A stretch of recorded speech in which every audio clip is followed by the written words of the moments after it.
BJP ಮನೆಯಲ್ಲೀಗ ನಾನಾ ನೀನಾ ಅಂತಕ್ಕಂಥ war ಬಹಳ ದೊಡ್ಡದಾಗಿ ಕಾಣ್ತಾ ಇದೆ.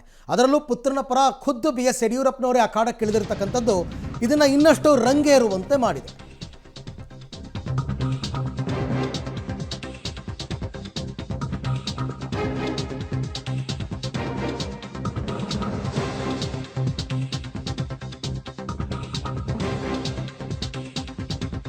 ಮನೆಯಲ್ಲೀಗ ನಾನಾ ನೀನಾ ವಾರ್ ಜೋರಾಗಿದೆ.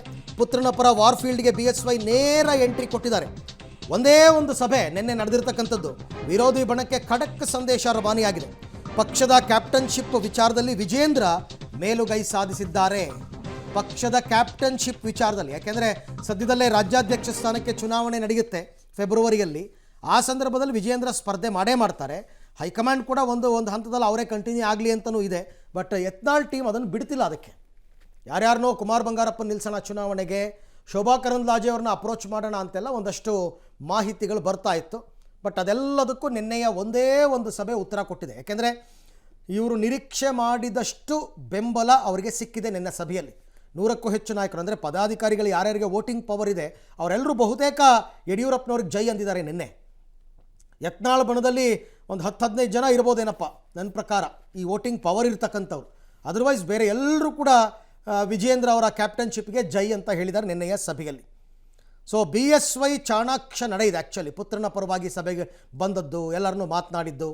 ಅವರು ಏನು ಹೇಳಿದ್ರು, ಭಿನ್ನರ ಬಗ್ಗೆ ಇನ್ನು ಮುಂದೆ ಮಾತಾಡೋಂಗಿಲ್ಲ. ಯತ್ನಾಳ್ ಬಗ್ಗೆ, ರಮೇಶ್ ಜಾರಕಿಹೊಳಿ ಬಗ್ಗೆ, ಕುಮಾರ್ ಬಂಗಾರಪ್ಪ ಬಗ್ಗೆ, ಅರವಿಂದ್ ಲಿಂಬಾವಳಿ ಬಗ್ಗೆ ಯಾರ ಬಗ್ಗೆನೂ ಮಾತಾಡೋಂಗಿಲ್ಲ. ಯತ್ನಾಳ್ ಟೀಮ್ ವಿಚಾರವಾಗಿ ಯಾರೂ ಮಾತಾಡಬಾರ್ದು ಅಂತ ಹೇಳಿದ್ದಾರೆ. ಅನ್ಫಾರ್ಚುನೇಟ್ಲಿ ಸಭೆ ಮುಗಿಸ್ಕೊಂಡು ಬಂದಮೇಲೆ ರೇಣುಕಾಚಾರ್ಯ ಮಾತಾಡಿದ್ದೆ ಇವ್ರ ಬಗ್ಗೆ ನಿನ್ನೆ. ಅನವಶ್ಯಕವಾಗಿ ಮಾತಾಡಿ ಗೊಂದಲ ಮೂಡಿಸಬೇಡಿ ಅಂತ ಎಲ್ಲರಿಗೂ ಅವರು ಸೂಚನೆಯನ್ನು ಕೊಟ್ಟಿದ್ದಾರೆ. ಮಾಜಿ ಶಾಸಕರ ಸಭೆಯಲ್ಲಿ ಯಡಿಯೂರಪ್ಪನವರು ತಾಕೀತು ಮಾಡಿದ್ದಾರೆ. ಎಲ್ಲವೂ ಹೈಕಮಾಂಡ್ ಗಮನಕ್ಕಿದೆ, ಕ್ರಮ ತಗೋತಾರೆ, ಸ್ವಲ್ಪ ತಾಳ್ಮೆಯಿಂದಿರಿ.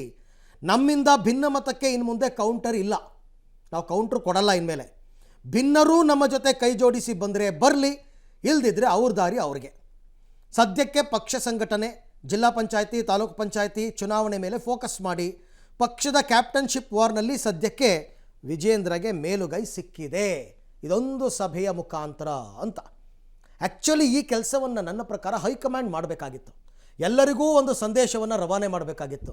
ಯಾವಾಗ ಹೈಕಮಾಂಡ್ ಅವರು ಯತ್ನಾಳ್ನೂ ಬಿಟ್ಕೊಡಲ್ಲ, ವಿಜೇಂದ್ರನೂ ಬಿಟ್ಕೊಡಲ್ಲ ಅಂತ ಆಯಿತು, ಆಗ ಯಡಿಯೂರಪ್ಪನೇ ಸಭೆ ಮಾಡಿಬಿಟ್ಟು ವಿಜೇಂದ್ರನೇ ಕ್ಯಾಪ್ಟನ್ ಅಂತ ಅವರೇ ಘೋಷಣೆ ಮಾಡ್ದಂಗೆ ಆಗೋಯ್ತು. ತೊಟ್ಲು ತೂಗೋದು ಅವರೇ, ಮಗುನ್ ಚೂಟೋದು ಹೈಕಮಾಂಡ್ ಫಸ್ಟ್ ಇಂದ ಇದೆ ಕೆಲಸ. ಈ BJP ನಲ್ಲಿ ಯಾವಾಗಲೂ ಇದು ಹೀಗೆ ನಡೀತಾನೇ ಇರುತ್ತೆ.